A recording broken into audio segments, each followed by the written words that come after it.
नमस्कार, मी विजया वमन। अजित पवारांकडील 5 आमदार पवारांकडे परतणार। दादांनी पराभव मान्य केल्याने या हालचाली होत आहेत का?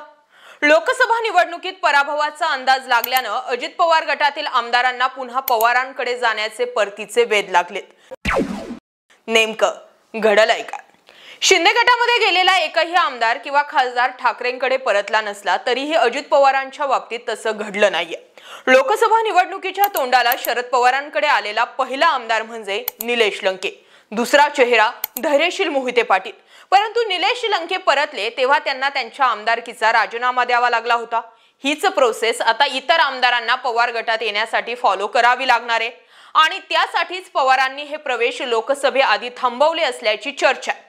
आजच्या डेटला अजित पवार यांच्या सोबत 44 आमदार आहेत तर उर्वरित 13 आमदार शरद पवार यांच्या सोबत आहेत।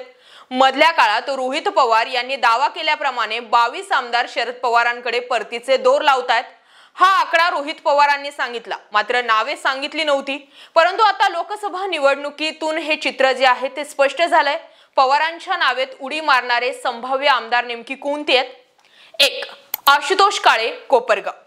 कोपरगाव या जागेवर अतिशय कमी मताधिक्याने भाजपच्या स्नेहलता कोल्हे यांचा पराभव आशुतोष काळे यांनी केला होता। आता लोकसभा झाल्यात, विधानसभेसाठी भाजप ही जागा अजित पवारांना देणार नाही आणि पुन्हा येथे भाजप आपलाच उमेदवार देईल। मग अशा वेळी आशुतोष काळे पवारांकडे जाऊन ही जागा लढवतील अशी चर्चा सुरू झाली। 2. दत्तात्रय भरणे, इंदापूर। बारामतीची जागा अजित पवार जिंकू शकले नाही तर अर्थ हाच लागतो बारामतीत ताकद शरद पवारांची। बघा, मधल्या काळात अजित पवारांनी बारामतीचा प्रचार अगदी साम दाम दंडभेद करत दबाव वापरत ओढावून आणण्याचा प्रयत्न केला, तरी सुद्धा तेथे सुप्रिया सुळेंची सीट लागत असल्याचा अंदाज आहे। मग अशा वेळी दत्तामामा भरणे हे जरी अजित पवारांच्या मर्जीतील नेते असले तरी लोकसभेच्या निवडणुकीसाठी अजित पवारांना हर्षवर्धन पाटील यांची मदत घ्यावी लागली आणि त्यासाठी भाजप प्लस अजित पवारांनी विधानसभेचा शब्द हर्षवर्धन पाटलांना दिल्याची चर्चा। नंबर 3. संग्राम जगताप, नगर शहर। निलेश लंके हे पवार गटात जाऊन खासदार झाले तर संग्राम जगताप यांना वेगळा विचार करावा लागेल। बघा, या मतदारसंघात विखे की लंके हे स्पष्ट झालं की संग्राम जगताप कुणाचे हे स्पष्ट होईल, कारण या मतदारसंघात शरद पवार गटात असलेले अभिषेक कळमकर इच्छुक आहेत आणि निलेश लंके यांच्यासाठी लोकसभा निवडणुकीत त्यांनी रात्रंदिवस काम केलंय। मग अशा वेळी विधानसभेला लंके अभिषेक कळमकर यांच्यासाठी काम करतील आणि त्यांना सपोर्ट करतील। जर विखेंचा सपोर्ट नसेल तर अजित पवार गटात संग्राम जगताप यांचं अस्तित्व राहत नाही। नंबर 4. माणिकराव कोकाटे, सिन्नर। बंडात तटस्थ व नंतर अजित पवारांना साथ देणारे कोकाटे यांनी ठाकरे गटाच्या राजाभाऊ वाजेंसाठी लोकसभेचं काम केल्याची चर्चा। बघा, 2019 ला राजाभाऊ वाजे यांचा माणिकराव कोकाटे यांनी पराभव केला। वाजे यांचा पराभव होत नव्हता, परंतु नव्यानं दुसऱ्या पट्ट्यातील मतदार हे सिन्नर विधानसभा मतदारसंघात ऍड झाले आणि त्याच मतांचा फटका वाजे यांना बसला। परंतु जर वाजे हे लोकसभेवर खासदार म्हणून गेले तर कोकाटे यांना प्रतिस्पर्धी उरणार नाही आणि म्हणून कोकाटे प्लस वाजे हे समीकरण जुळणार अशी चर्चा। नंबर 5. प्रकाश सोळंके, माजलगाव।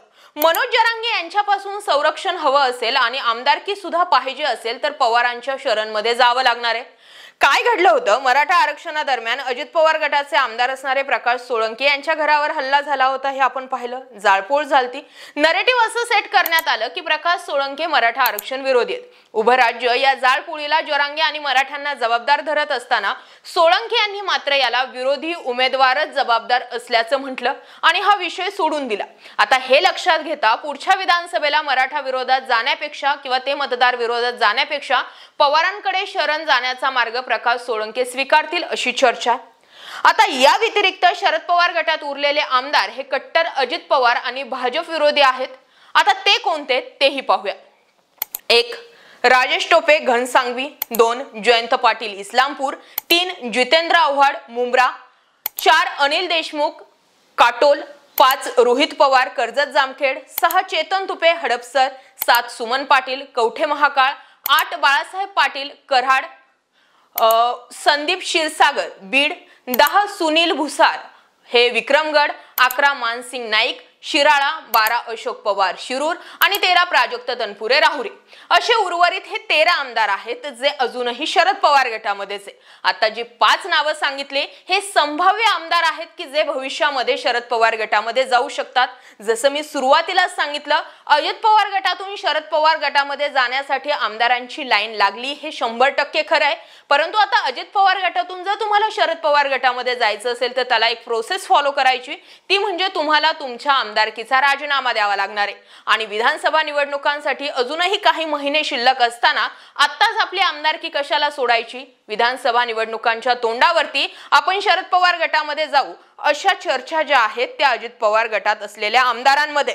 परंतु हे 5 आमदार असे आहेत की जे लोकसभा निवडणुकांचे निकाल स्पष्ट झाल्यानंतर लगेच शरद पवारांकडे परतीचे दोर लावू शकतात। आता या व्यतिरिक्त तुम्हाला काय वाटतंय? अजित पवार गटातील कोणते आमदार आहेत जे शरद पवार गटामध्ये जाऊ शकतात?